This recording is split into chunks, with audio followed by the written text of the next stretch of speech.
ഇനി നമ്മൾ നോക്കാൻ പോകുന്നത് എങ്ങനെയാണ് ഈ ഇറേഷണൽ നമ്പേഴ്സ് നമ്മൾ നമ്പർ ലൈനിൽ ഇൻകോർപ്പറേറ്റ് ചെയ്യാൻ പോകുന്നത്. അപ്പോൾ ഇറേഷണൽ നമ്പർ എന്ന് പറയുമ്പോൾ ആദ്യം നമ്മുടെ മനസ്സിൽ വരുന്നത് √2 ആണ് അല്ലേ. അപ്പോൾ എങ്ങനെ നമുക്ക് √2 നമ്പർ ലൈനിൽ ഇൻക്ലൂഡ് ചെയ്യാൻ പറ്റും എന്നൊന്ന് നോക്കാം. ഇവിടെ നോക്കാം. ആദ്യം നമ്മൾ ഒരു ഹൊറിസോണ്ടൽ ലൈൻ വരയ്ക്കുന്നു. ഓക്കെ, എന്നിട്ട് അതിൽ ഒരു മിഡിൽ പോയിന്റോ ഒരു പോയിന്റ് നമ്മൾ 0 ആയിട്ട് എടുക്കുന്നു. ഓക്കെ, 0. ദെൻ 1 യൂണിറ്റ് മെഷർ ചെയ്യുന്നു. ഓക്കെ, 1 യൂണിറ്റ് മെഷർ ചെയ്യുന്നു, അതവിടെ കാണിച്ചു. ഓക്കെ, എന്നിട്ട് ആ പോയിന്റിൽ നിന്ന് വീണ്ടും സ്കെയിൽ വെച്ചിട്ട് 1 യൂണിറ്റ് പെർപെൻഡിക്കുലർ വരയ്ക്കുന്നു. ഓക്കെ, 1 യൂണിറ്റ് പെർപെൻഡിക്കുലർ വരയ്ക്കുന്നു. ഇനി നമ്മൾ എന്താ ചെയ്യാൻ പോകുന്നത് വെച്ചാൽ ഈ സൈഡും ഇത് 0 ഇത് AB എന്നാണെന്ന് കരുതുക, എയും ബിയും ആണെന്ന് കരുതുക. നമ്മൾ ABC ഈ പോയിന്റ് C ആണെന്നും കരുതുക. ABC വെച്ചിട്ട് ഒരു റൈറ്റ് ആംഗിൾഡ് ട്രയാങ്കിൾ ക്രിയേറ്റ് ചെയ്യാം. ഓക്കെ, ABC വെച്ചിട്ട് ഈ ലൈൻ കൂടി വരച്ചിട്ട് ഒരു റൈറ്റ് ആംഗിൾഡ് ട്രയാങ്കിൾ ക്രിയേറ്റ് ചെയ്യുന്നു. ഓക്കെ, ഇനി നോക്കൂ, നമ്മൾ പൈതഗറസ് പ്രിൻസിപ്പിൾ ഒന്ന് അപ്ലൈ ചെയ്ത് നോക്കൂ. ഇത് 1 ആണല്ലോ അല്ലെ. This is 1 unit, this is also 1 unit. അപ്പോൾ ഇതിന്റെ ലെങ്ത് എന്തായിരിക്കും? A² + B² = C² ആണ്. ഓർ C = √A² + B² ആണ് അല്ലെ. 2 ലെഗുകളാണ്, ഡയഗണലിന്റെ 2 ലെഗുകളാണ്. അല്ലെങ്കിൽ ഇത് ബേസും ഇത് ഹൈറ്റും ആണ്. Base square plus height square = diagonal square ആണ്. അപ്പൊ നമുക്ക് എന്ത് കിട്ടും? ഈ സൈഡിന്റെ ലെങ്ത് എന്ന് പറയുന്നത് √√1² + 1² അല്ലെ, സമമാണ് √2. അപ്പൊ നമുക്ക് ഒരു സംഗതി കിട്ടി, √2 ആണ് ഈ ഡയഗണൽ ലെങ്ത് എന്ന് മനസ്സിലായി. അപ്പൊ നമുക്ക് √2 ലെങ്ത് ഉള്ള ഒരു ലൈൻ കിട്ടി. പക്ഷെ നമുക്ക് അത് ഈ ലൈനിലേക്ക് പ്രൊജക്റ്റ് ചെയ്യണം അല്ലെ.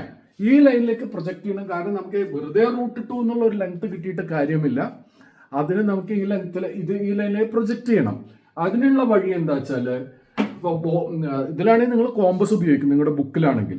ഇതിപ്പോ ഞാൻ ഇതിവിടെ വെച്ചു, എന്നിട്ട് ഒരു സെമി സർക്കിൾ ഡ്രോ ചെയ്യാം. മനസ്സിലായല്ലോ? സെമി സർക്കിൾ ഇങ്ങനെ വരച്ചു. അപ്പോ അത് ഇതിനെ ടച്ച് ചെയ്തിട്ട് ഇവിടെ വന്ന് മുട്ടി എന്ന് പറഞ്ഞാൽ അതിന്റെ അർത്ഥം എന്താ? ഈ ഡിസ്റ്റൻസ് തന്നെയാണ് ഈ ഡിസ്റ്റൻസ്. പറഞ്ഞ മനസ്സിലായല്ലോ? അപ്പൊ എനിക്ക് അത് സർക്കുലർലി ഞാൻ ഇതിന്റെ മുകളിൽ പ്രൊജക്ട് ചെയ്തു. അപ്പോൾ എനിക്കിവിടെ √2 എന്ന് കിട്ടി. പറഞ്ഞ മനസ്സിലായല്ലോ? അപ്പോൾ ഇതാണ് നമ്മൾ ജോമെട്രിക്കലായിട്ട് ഈ √2നെ നമ്മളുടെ നമ്പർ ലൈനിലേക്ക് പ്രൊജക്റ്റ് ചെയ്യാനുള്ള മെത്തേഡ്. അപ്പൊ അതിന് കോമ്പസും ഇൻസ്ട്രുമെന്റ് ബോക്സ് ഒക്കെ നമുക്ക് വേണം. പറഞ്ഞ മനസ്സിലായല്ലോ? ഓക്കെ, ഇനി അടുത്ത് നമ്മൾ √3 ആണ് പ്ലോട്ട് ചെയ്യണമെന്ന് കരുതുക. അങ്ങനെ ചെയ്യുമ്പോൾ നമ്മൾ ആദ്യം വേണ്ടത് √2 ഇപ്പൊ പറഞ്ഞ മാതിരി പ്ലോട്ട് ചെയ്തിട്ട് അത് നമ്പർ ലൈനിലേക്ക് പ്രൊജക്റ്റ് ചെയ്യുക. അപ്പോൾ അങ്ങനെ നമ്മൾ ചെയ്ത √2 ആണ് ഇത്. പറഞ്ഞ മനസ്സിലായല്ലോ? അപ്പോൾ എളുപ്പമാണ്. √2 നമുക്ക് ഓൾറെഡി കിട്ടിക്കഴിഞ്ഞു. ഇനി നമ്മൾ എന്ത് ചെയ്യുന്ന വെച്ചാൽ ആ √2 മീറ്റ് ചെയ്യുന്ന ആ പോയിന്റിൽ നിന്ന് വീണ്ടും നമ്മൾ 1 യൂണിറ്റ് ലൈൻ മേലോട്ട് വരയ്ക്കുക. മനസ്സിലായല്ലോ? എന്നിട്ട് പുതിയ ട്രയാങ്കിൾ ക്രിയേറ്റ് ചെയ്യാം, റൈറ്റ് ആംഗിൾ ട്രയാങ്കിൾ ക്രിയേറ്റ് ചെയ്യാം. അപ്പൊ നോക്കൂ, വളരെ സിമ്പിൾ ആണ്. അപ്പൊ എന്താ സംഭവിക്കുന്നത്? ബേസ് √2 ആണ്, ഹൈറ്റ് 1 ആണ്. എഗൈൻ പൈതഗറസ് പ്രിൻസിപ്പിൾ അപ്ലൈ ചെയ്യുന്നു. അപ്പോ ഡയഗണൽ എന്താവും? √2² + 1². ശരിയല്ലേ? √2² 2 ആണ്, 1² 1 ആണ് അല്ലെ. അപ്പൊ √3 എന്ന് കിട്ടി. അപ്പൊ നേരത്തെ നമുക്ക് √2 കിട്ടിയ മാതിരി ഇപ്പൊ നമുക്ക് √3 ലെങ്ത് ഉള്ള ഒരു സെഗ്മെന്റ് കിട്ടി. വീണ്ടും നമുക്ക് ഇതിനെ എന്ത് വേണം? നമ്പർ ലൈനിലേക്ക് സർക്കുലർ പ്രൊജക്ഷൻ നടത്തണം. അപ്പൊ വീണ്ടും ഞാൻ എന്ത് ചെയ്തു? ആ സാധനം എടുത്തു, നിങ്ങൾ കോമ്പസ് എടുത്തു, എന്നിട്ട് വരച്ചു. അപ്പൊ അവിടെ ഒന്ന് മീറ്റ് ചെയ്തു. അപ്പൊ നമുക്ക് എന്ത് കിട്ടി? √3 കിട്ടി ഓൺ ദ നമ്പർ ലൈൻ. അതാണ് പ്രത്യേകത. അപ്പൊ √2 കിട്ടിയല്ലോ, √3 കിട്ടിയല്ലോ. എപ്പോഴും ഓർക്കുക, നമ്മൾ പെർപെൻഡിക്കുലർ വരയ്ക്കുന്ന എപ്പോഴും 1 യൂണിറ്റ് ആണ്. അപ്പൊ ഇനി √4 ശരിക്കും പറഞ്ഞാൽ √4 നമ്മൾ ഇങ്ങനെ ചെയ്യേണ്ട കാര്യമില്ല. കാരണം √4 പറഞ്ഞാൽ 2 ആണ് അല്ലെ. രണ്ട് നമുക്ക് സ്കെയിൽ വെച്ചിട്ട് വരയ്ക്കാം അല്ലെ. എന്നാൽ കൂടി നമുക്ക് √4 ഇതേമാതിരി ചെയ്യുമ്പോൾ അപ്പോൾ നമ്മൾ എന്ത് വേണം, √3 ബേസ് ആക്കുക, 1 unit perpendicular, third triangle create ചെയ്യുക. അപ്പോൾ അതിന്റെ √3² പ്ലസ് 1² അണ്ടർ റൂട്ട് പറഞ്ഞാൽ √4 കിട്ടും അല്ലെ. അത് തന്നെ തുറന്നാൽ √5, √6, √7 ഇങ്ങനെ പോയിക്കോളും. പറയണ മനസ്സിലായില്ലേ? അപ്പോൾ ഈ മെത്തേഡിൽ നമുക്ക് സിസ്റ്റമാറ്റിക് ആയിട്ട് √1², √2², √3², √1, √2, √3, √4, √5, √6 എല്ലാം തന്നെ സ്ട്രെയിറ്റ് ലൈനിലേക്ക് പ്രൊജക്റ്റ് ചെയ്തിട്ട് കണ്ടുപിടിക്കാൻ പറ്റും. മനസ്സിലായല്ലോ? ഓക്കെ. ഇനി നേരത്തെ നമ്മൾ √2, √3, √4 എങ്ങനെ കണ്ടുപിടിക്കാന്ന് പറഞ്ഞു. അവിടെയൊക്കെ നമ്മൾ ചെയ്തത് എന്താ വെച്ചാൽ ഓരോന്ന് കണ്ടുപിടിച്ചിട്ടും അത് സർക്കുലർ ആയിട്ട് നമ്മൾ നമ്പർ ലൈനിലേക്ക് പ്രൊജക്റ്റ് ചെയ്തു, എന്നിട്ട് നമ്പർ ലൈനിൽ √2, 3, 4 ചെയ്തു. അതിന് പകരം ഞാൻ ഇവിടെ എന്താ ചെയ്യണം നോക്കൂ. ആദ്യം √2 കണ്ടു അല്ലെ. ഇത് പ്രൊജക്റ്റ് ചെയ്യാൻ നിന്നില്ല. പകരം ഇത് തന്നെ അടുത്ത ഘട്ടത്തിൽ ഞാൻ ഇതാണ് നമ്പർ ലൈൻ എന്ന് കരുതുക. എന്നിട്ട് അവിടുന്ന് ഒരു പെർപെൻഡിക്കുലർ 1 യൂണിറ്റ് വരയ്ക്കുക, എന്നിട്ട് ട്രയാങ്കിൾ ക്രിയേറ്റ് ചെയ്യാം. അപ്പൊ എനിക്കിത് √3 നേരത്തെ കണ്ടമായിട്ട് ഇത് √3 ആവില്ലേ. വീണ്ടും ഞാൻ ഇതാണ് നമ്പർ ലൈൻ ഇമാജിൻ ചെയ്യുക. ഇവിടുന്ന് പെർപെൻഡിക്കുലർ വരയ്ക്കുക 1 യൂണിറ്റ്, ഇത് ഡയഗണൽ ആയിട്ട് വരച്ചു. അപ്പൊ √4 കിട്ടില്ലേ. വീണ്ടും ഇത് ആവർത്തിക്കുക. √4 പറഞ്ഞാൽ 2 ആണ് കേട്ടോ. √4 1 യൂണിറ്റ് ഇത് വരയ്ക്കുക. അപ്പൊ √4² പ്ലസ് 1² അണ്ടർ റൂട്ട് വരും. അത് √5 ആയിരിക്കും. √6, √7, √8, √9 ഇതിങ്ങനെ വരച്ചു പോയാൽ ഇതിങ്ങനെ സ്പൈറലായി വരും, ചുറ്റി വരും. പറഞ്ഞ മനസ്സിലായല്ലോ? ചുറ്റി വരും. അത് ഒരു സ്നെയിലിന്റെ മാതിരി, പറഞ്ഞ ഒച്ചിന്റെ ശംഖില്ലേ അതുമാതിരി ഇരിക്കും. ഇതിനെ തിയോഡോറസ് സ്ക്വയർ റൂട്ട് ലൈൻ എന്ന് പറയും. തിയോഡോറസ് ആണ് ഇത് ആദ്യമായിട്ട് ഇങ്ങനെ ഒരു കൺസെപ്റ്റ് കൊണ്ടുവന്നത്. അപ്പോൾ തിയോഡോറസ് സ്പൈറൽ എന്ന് പറയും, അല്ലെങ്കിൽ സ്ക്വയർ റൂട്ട് സ്പൈറൽ എന്ന് പറയും. ഇതൊക്കെ അടിസ്ഥാനം പൈത്താഗോറസ് പ്രിൻസിപ്പിൾ ആയതുകൊണ്ട് പൈത്താഗോറസ് സ്പൈറൽ എന്ന് പറയും. അതുമല്ലെങ്കിൽ പൈത്താഗോറസ് സ്നെയിൽ എന്ന് പറയും. അപ്പൊ നേരത്തെ ചെയ്തതിൽ ഇവിടെയുള്ള വ്യത്യാസം എന്താ വെച്ചാൽ നമ്മൾ ഓരോ തവണയും മെയിൻ ലൈൻ നമ്പർ ലൈനിലേക്ക് പ്രൊജക്റ്റ് ചെയ്യാൻ നിൽക്കുന്നതിന് പകരം കിട്ടിയ ലൈൻ ഡയഗണലിനെ പുതിയ നമ്പർ ലൈനായി ഇമാജിൻ ചെയ്തിട്ട് അവിടുന്ന് 1 മീറ്റർ പ്രൊജക്റ്റ് ചെയ്തിട്ട് ട്രയാങ്കിൾ ക്രിയേറ്റ് ചെയ്ത് പോയാൽ നമുക്ക് ഈ പറയുന്ന സ്ക്വയർ റൂട്ട് സ്പൈറല് കിട്ടും. പറഞ്ഞ മനസ്സിലായല്ലോ? ഓക്കെ. ഇനി നമുക്ക് ഈ നിയമപ്രകാരം √5 കിട്ടണമെങ്കിൽ √2 വരയ്ക്കുക, √3 വരയ്ക്കുക, √4 വരയ്ക്കുക, √5 വരയ്ക്കുക. കുറെ ചെയ്യാനുണ്ട് അല്ലേ. എന്നാൽ നമുക്ക് √5 ഒക്കെ നേരിട്ട് തന്നെ കണ്ടുപിടിക്കാം. എങ്ങനെ? ഇപ്പൊ നോക്കൂ, നേരത്തെ നമ്മൾ തുടങ്ങിയത് 1 യൂണിറ്റ് എക്സ് ആക്സിസിൽ അല്ലെങ്കിൽ നമ്പർ ലൈനിൽ എടുത്തിട്ടാണല്ലോ. അതിന് പകരം 2 യൂണിറ്റ് മെഷർ ചെയ്യാൻ ബുദ്ധിമുട്ടില്ലല്ലോ. 2 യൂണിറ്റ് ഇവിടെ എടുക്കുക, ഇവിടെ വീണ്ടും 1 യൂണിറ്റ് എടുക്കുക. അപ്പോൾ എന്നിട്ട് വീണ്ടും നമ്മൾ ട്രയാങ്കിൾ ക്രിയേറ്റ് ചെയ്യുക, അതായത് റൈറ്റ് ആംഗിളിന്റെ ട്രയാങ്കിൾ ക്രിയേറ്റ് ചെയ്യുക. അങ്ങനെയാണെങ്കിൽ പൈഥാഗോറസ് പ്രിൻസിപ്പിൾ അനുസരിച്ചിട്ട് ഡയഗണൽ എന്ത് വരും? √2² പ്ലസ് 1², 4 + 1 √5 എന്ന് കിട്ടും അല്ലെ. √5 എന്നുള്ള ലെങ്ത് നമുക്ക് കിട്ടി. ഇനി അത് സർക്കുലർ ആയിട്ട് നമ്മൾ ഇതിന്റെ മുകളിലേക്ക് പ്രൊജക്റ്റ് ചെയ്യുക, കോമ്പസ് വെച്ചിട്ട് പ്രൊജക്റ്റ് ചെയ്യുന്നു. അപ്പോൾ √5 നമുക്ക് നേരിട്ട് ഒറ്റയടിക്ക് തന്നെ കിട്ടും അല്ലെ. എല്ലാത്തിൻ്റെയും റൂട്ട് നമുക്ക് ഈ മെത്തേഡിൽ കണ്ടുപിടിക്കാൻ കഴിയില്ല. അപ്പോൾ ഈ രീതിയിൽ നമുക്ക് നേരിട്ടിട്ട് തന്നെ സിംഗിൾ സ്ട്രെച്ചിൽ തന്നെ √5 നമ്പർ ലൈനിലേക്ക് പ്രൊജക്റ്റ് ചെയ്യാൻ പറ്റും. പറഞ്ഞ മനസ്സിലായല്ലോ? അങ്ങനെയാണെങ്കിൽ നമുക്ക് ഡയറക്റ്റ് ആയിട്ട് പ്ലോട്ട് ചെയ്യാവുന്ന ചില ഏതൊക്കെ ഇറേഷണൽ ഡിജിറ്റ്സ് പ്ലോട്ട് ചെയ്യാൻ പറ്റും നമുക്കൊന്ന് നോക്കാം. ഇപ്പൊ നമ്മൾ ഓൾറെഡി ഫസ്റ്റ് തുടങ്ങിയത് ഇതായിരുന്നു, 1² പ്ലസ് 1² അണ്ടർ √2 നമ്മൾ അങ്ങനെ തന്നെയാണ് പ്ലോട്ട് ചെയ്തത്. പിന്നെ √2 ഇതാണ് ഇപ്പൊ അവസാനം നമ്മൾ പ്ലോട്ട് ചെയ്തത്. ഒന്നുകിൽ നമ്മൾ ബേസിൽ 2 എടുക്കുക, ഹൈറ്റ് 1 കൊടുക്കുക, അതല്ലെങ്കിൽ ബേസിൽ 1 എടുക്കുക, ഹൈറ്റ് 2 കൊടുക്കുക. രണ്ടെടുത്താലും ഒരേ റിസൾട്ടാണ് കിട്ടുക. √1² പ്ലസ് 2² ഓർ √2² പ്ലസ് 1². √5 നമുക്ക് പ്ലോട്ട് ചെയ്യാൻ പറ്റും. പിന്നെ രണ്ടും രണ്ടാണെങ്കിലോ √2² പ്ലസ് √2² അല്ലെ. അത് √4 4 8 √8 അതേമാതിരി ഒറ്റയടിക്ക് പ്ലോട്ട് ചെയ്യാൻ പറ്റും.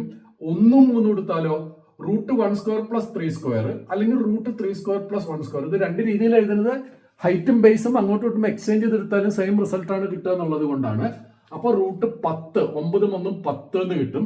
പിന്നെ നമുക്ക് പ്ലോട്ട് ചെയ്യാൻ പറ്റുന്ന എന്താ 2 3 അടുത്ത കോമ്പിനേഷൻ 4 9 13 അങ്ങനെ പ്ലോട്ട് ചെയ്യാൻ പറ്റും. അവിടെ ഹൈറ്റും ബേസും തിരിച്ചും മറിച്ചു കൊടുത്താലും √13 എന്ന് പ്ലോട്ട് ചെയ്യാൻ പറ്റും. ഒരെണ്ണോടി പറഞ്ഞിട്ട് നിർത്താം. 2 3 എടുത്താലോ 3 9 9 √18 അങ്ങനെ പ്ലോട്ട് ചെയ്യാൻ പറ്റും. പറഞ്ഞ മനസ്സിലായല്ലോ. ഇങ്ങനെ നമുക്ക് ഇടവിട്ടുള്ള ചിലത് മാത്രം നേരിട്ടിട്ടും പ്ലോട്ട് ചെയ്യാൻ പറ്റും. ഓക്കെ. അവസാനമായിട്ട് any irrational number, any square root value എങ്ങനെ നമുക്ക് ഗ്രാഫിക്കലായിട്ട് പ്ലോട്ട് ചെയ്യാം എന്നുള്ളതിൻ്റെ ഒരു ജനറലൈസേഷൻ ആണ്. ഇതൊരു അല്പം ട്രിക്കിയാണ്, വളരെ ശ്രദ്ധിച്ച് ഇരിക്കണം.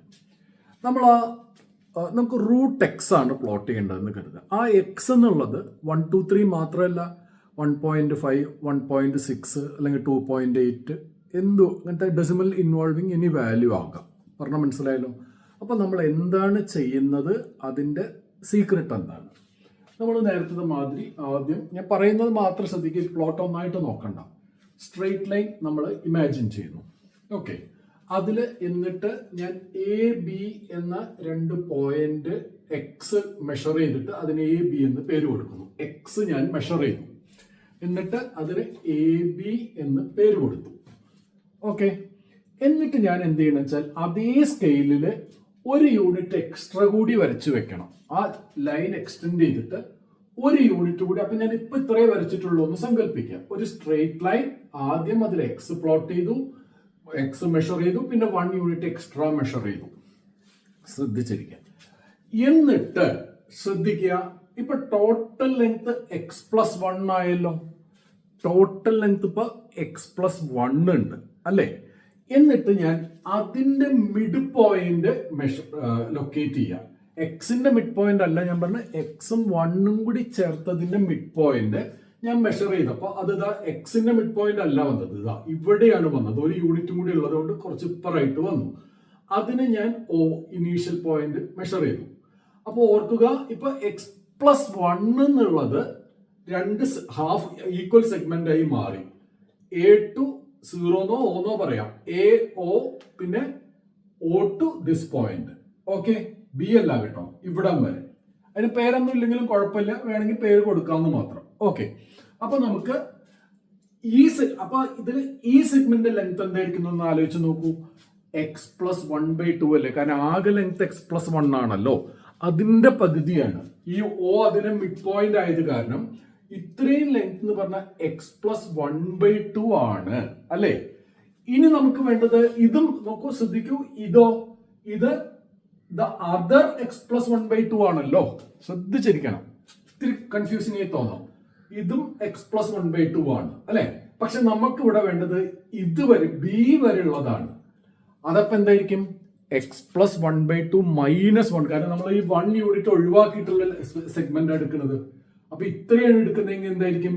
x+1/2 -1. അപ്പൊ ഞാൻ ഒന്നും കൂടി പറയാം. AO എന്നുള്ളത് x+1/2 ആണെങ്കിൽ OB എന്നുള്ളത് x+1/2 -1. x+1/2 -1 എന്ന് പറഞ്ഞാൽ 2 കോമൺ ഫാക്ടർ ആക്കി എടുത്തു നോക്കൂ, കോമൺ ഡിനോമിനേറ്റർ ആക്കി എടുത്തു നോക്കൂ. x+1 -2/2 എന്ന് വരും. എന്ന് പറഞ്ഞാൽ x-1/2 എന്ന് വരും. x-1/2 എന്നാണ് വരുന്നത്. അപ്പൊ നോക്കൂ, ഇപ്പൊ നമ്മൾ എത്തി നിൽക്കുന്ന അവസ്ഥ നോക്കൂ. AO എന്ന് പറയുന്നത് x+1/2, OB എന്ന് പറയുന്നത് x-1/2. ഒരു നല്ല തന്ത്രമാണ്. അതായത് √x ഡയറക്റ്റ് ആയി പ്ലോട്ട് ചെയ്യാനുള്ള ഒരു ടെക്നിക്കാണിത്. അപ്പോൾ വീണ്ടും ഞാൻ പറഞ്ഞു, ആദ്യം x എന്നുള്ള ലെങ്ത് മെഷർ ചെയ്തു, അതിനുശേഷം ഒരു യൂണിറ്റ് എക്സ്ട്രാ മെഷർ ചെയ്തു, അതിനുശേഷം കോമൺ ആയിട്ടുള്ള 1ഉം x+1ന്റെ മിഡ് പോയിന്റും മെഷർ ചെയ്തു. അപ്പൊ അതിൽ ഒരു സെഗ്മെന്റ് x+1/2 ആയി. മറ്റേ സെഗ്മെന്റ് ടോട്ടൽ എടുക്കുന്നില്ല, x+1/2 അല്ല, അതില് 1 ചേർക്കുന്നതിന് മുമ്പുള്ള ഭാഗത്തിന്റെ ലെങ്ത് x+1/2 -1 ആയിരിക്കുമല്ലോ, അത് x-1/2 ആയി. ഇനി നമ്മൾ എന്താ ചെയ്യുക വെച്ചാൽ ഈ ബിയിൽ നിന്ന് ഒരു പെർപെൻഡിക്കുലർ മേലോട്ടായിട്ട് വരച്ചു വെച്ചു. ഓക്കെ. ബിയിൽ നിന്ന് പെർപെൻഡിക്കുലർ മേലോട്ട് വരച്ചു വെച്ചു. ഓക്കെ. എന്നിട്ടോ ഈ AO എന്ന ലെങ്ത് അതായത് x+1/2 എന്നുള്ള ലെങ്ത് പ്രൊജക്ട് ചെയ്ത് ട്രയാങ്കിൾ ക്രിയേറ്റ് ചെയ്തു. റൈറ്റ് ആംഗിൾഡ് ട്രയാങ്കിൾ ക്രിയേറ്റ് ചെയ്തു. പറഞ്ഞ മനസ്സിലായി? ഈ ലെങ്ത് നമ്മൾ കൂടുതൽ ഹൈറ്റിൽ ആദ്യം വരച്ചു വെച്ചു, എന്നിട്ട് ഇത് ടച്ച് ചെയ്യുന്ന പോയിന്റ് വെച്ചിട്ട് ട്രയാങ്കിൾ ക്രിയേറ്റ് ചെയ്തു. ഇപ്പൊ നിങ്ങളൊന്ന് ആലോചിച്ച് നോക്കൂ, ഇത് x-1/2 അല്ലേ, ഇത് x+1/2 അല്ലേ, ഇത് x-1/2 ഇത് x+1/2. അതായത് ഡയഗണല് x+1/2, ബേസ് x-1/2. അപ്പൊ അൺനോൺ ആയിട്ടുള്ളത് ഇതില് കവർ ചെയ്യപ്പെട്ട ഹൈറ്റ് അല്ലേ? അത് എത്രയാന്ന് നമുക്കൊന്ന് കാൽക്കുലേറ്റ് ചെയ്ത് നോക്കാം. ഹൈറ്റ് BC എന്താ? ഡയഗണൽ സ്ക്വയർ മൈനസ് ബേസ് സ്ക്വയറിന്റെ റൂട്ടാണല്ലോ പൈതഗോറസ് പ്രിൻസിപ്പിൾ അനുസരിച്ചിട്ട്, അല്ലെ? ഡയഗണൽ ഹൈറ്റ് എന്ന് പറയുന്നത് square root of what? Diagonal square minus base square ആയിരിക്കും. ഡയഗണൽ സ്ക്വയർ നോക്കുക, x+1/2 ഹോൾ സ്ക്വയർ. അതെന്ത് വന്നു? x² + 2x + 2 whole divided by 2 square 4 ആയി. x-1/2 ഹോൾ സ്ക്വയർ എന്തായി മാറി? x² - 2x + 2/4 ആയി. സാവകാശം ആലോചിച്ച് നോക്കുക. അപ്പോ ഇനി നമ്മൾ രണ്ടിന്റെ ഡിനോമിനേറ്റർ 4 അല്ലേ? അപ്പൊ കോമൺ ഡിനോമിനേറ്റർ വെച്ച് ഞാൻ അവിടെ ഫുൾ എഴുതിയിട്ടില്ല. നോക്കൂ, x² -x² ആയതുകൊണ്ട് ക്യാൻസൽ ആയി പോയി. എന്നാൽ 2x ആണെങ്കിലോ 2x -2x എന്നാ വരുന്നത്, 4x ആവുക ചെയ്യുക, അത് ഡബിൾ ആവുക ചെയ്യുക. +2ഉം -2ഉം ക്യാൻസൽ ചെയ്ത് പോയി. ചുരുക്കി പറഞ്ഞാൽ ടോട്ടൽ ഡിനോമിനേറ്റർ വെറും 4x മാത്രം അവശേഷിക്കും. കോമൺ ഡിനോമിനേറ്റർ ആയിട്ടുള്ള 4x-ഉം 4ഉം 4x ന്യൂമറേറ്ററും മാത്രം അവശേഷിക്കും. എന്ന് പറഞ്ഞാൽ സ്ക്വയർ റൂട്ട് ഓഫ് 4x/4 എന്ന് വരും. √x നമുക്ക് കിട്ടും. √x എന്നാണ് റിസൾട്ട് വരുന്നത്. എന്ന് പറഞ്ഞാൽ ഈ ഹൈറ്റ് നിങ്ങൾ തന്നെ സ്വയം എഴുതി ബോധ്യപ്പെടണം. കേൾക്കുമ്പോൾ മനസ്സിലായ പോലെ സ്വയം എഴുതിയിട്ട് എങ്ങനെ ചെയ്യണം? നിങ്ങൾ തന്നെ ചെയ്തു നോക്കണം. √x+1/2 square minus √x-1/2 square ചെയ്ത് നോക്കുക. അപ്പൊ നിങ്ങൾക്ക് അവസാനം √x എന്ന് കിട്ടും. പറഞ്ഞ മനസ്സിലായല്ലോ? പൈതഗോറസ് പ്രിൻസിപ്പിളിന്റെ അപ്ലിക്കേഷനാണ് നമ്മൾ ചെയ്തത്. അപ്പോ നമുക്കൊരു സംഗതി മനസ്സിലായി, നമുക്കൊരു കാര്യം കിട്ടി. നമ്മൾ √x നമ്പർ ലൈനിൽ പ്ലോട്ട് ചെയ്യാനാണല്ലോ ശ്രമിക്കുന്നത്. അപ്പൊ നമുക്ക് √x ലെങ്ത് ഉള്ള ഒരു സെഗ്മെന്റ് നമുക്ക് കിട്ടി. √x ലെങ്ത് ഉള്ള ഒരു സെഗ്മെന്റ് നമുക്ക് കിട്ടിയല്ലോ. ഇനി എന്ത് ചെയ്യണം വെച്ചാൽ, ഇവിടെ നമുക്ക് മുമ്പ് ചെയ്യുന്നതിന് വ്യത്യസ്തമായിട്ട് ഇനി this is no more our origin. നമ്മളിപ്പോ സ്റ്റാർട്ട് ഫ്രഷ്. ഈ പച്ച ലൈൻ തുടങ്ങുന്നത് 0 ആയിട്ട് എടുത്തിട്ട് ഈ ലൈൻ പ്രൊജക്ട് ചെയ്തിട്ട് ഇവിടേക്ക് കൊണ്ടുവരിക, നേരത്തെ നമ്മൾ ചെയ്ത മാതിരി. അപ്പോൾ നമുക്ക് √x ഈ പോയിന്റിൽ കിട്ടും. അപ്പൊ ഇപ്പൊ നമ്മുടെ ന്യൂ ഒറിജിൻ ഇതാണ്. ഈ ഭാഗം അത് കണ്ടുപിടിക്കാനുള്ള ഒരു ഉപാധി മാത്രമായിരുന്നു, ഒരു മീൻസ് മാത്രമായിരുന്നു. Now we require them no more. അപ്പൊ നമുക്ക് √x എന്നുള്ള ഈ ഹൈറ്റിനെ പ്രൊജക്ട് ചെയ്തിട്ട് ഇവിടേക്ക് കൊണ്ടുവരിക. അങ്ങനെ നമുക്ക് √x കിട്ടി. പറഞ്ഞ മനസ്സിലായല്ലോ? ഇപ്പൊ നമുക്കൊരു ഉദാഹരണം, എനിക്ക് 1.8 ആണ്, √1.8 ആണ്. ശ്രദ്ധിച്ചിരിക്കുക, √1.8 എനിക്ക് സ്ക്വയർ റൂട്ട് 1.8 നമ്പർ ലൈനിൽ കിട്ടണം. അപ്പൊ ഞാൻ എന്താ ചെയ്യേണ്ടത്? ആദ്യം 1.8 മെഷർ ചെയ്യുക, പിന്നെ ഒരു യൂണിറ്റും കൂടി മെഷർ ചെയ്യുക, എന്നിട്ട് അതിന്റെ മിഡിൽ എടുത്തല്ലോ. എന്നിട്ട് ഇങ്ങനെ മിഡിൽ എടുത്തതിന് ശേഷം ആ ലെങ്തിനെ പ്രൊജക്ട് ചെയ്യുക. നേരത്തെ ഇവിടെ ഒരു പെർപെൻഡിക്കുലർ ലൈൻ വരച്ചു വെച്ചിരുന്നു, അത് അവിടെ മീറ്റ് ചെയ്യും, അല്ലെ? അപ്പോ ഇവിടെ എനിക്ക് 1.8 + 1/2 എന്ന് കിട്ടും. ഇവിടെ എനിക്ക് 1.8 - 1/2 എന്ന് കിട്ടും.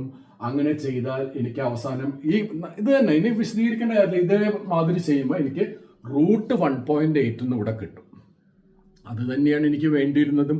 അതായത് √1.8 ഉള്ള ഒരു സെഗ്മെന്റ് എനിക്ക് നമ്പർ ലൈനിൽ തുടർന്ന് നമ്മുടെ നമ്പർ ലൈൻ ആവാനുള്ള ആ ലൈനിൽ നിന്ന് എനിക്ക് കിട്ടണം. അപ്പൊ ഞാൻ എന്ത് ചെയ്തു? ഗ്രീൻ ലൈൻ തുടങ്ങണതിനെ ഒറിജിൻ ആക്കിയിട്ട് അതിനെ ഇങ്ങോട്ട് പ്രൊജക്ട് ചെയ്തപ്പോ എനിക്ക് √1.8 ആ നമ്പർ ലൈനിൽ കിട്ടി. നിങ്ങൾ തന്നെ സാവകാശം ഇരുന്ന് ആലോചിച്ചത്. ഇത് ഈ ഭാഗം ചിലപ്പോൾ 2-3 തവണ കേട്ടാൽ നിങ്ങൾക്ക് സ്വയം ബോധ്യപ്പെടും. എന്ന് മാത്രമല്ല, ആ മാത്തമാറ്റിക്കൽ ഓപ്പറേഷൻ ഉണ്ടല്ലോ, പൈതഗോറസ് ഓപ്പറേഷൻ ഉണ്ടല്ലോ, അത് സ്വയം 2-3 തവണ ചെയ്ത് നോക്കുക. അപ്പോൾ ആ പിക്ചർ ക്ലിയർ ആവും. Once it is clear, everything is okay. Okay, take care.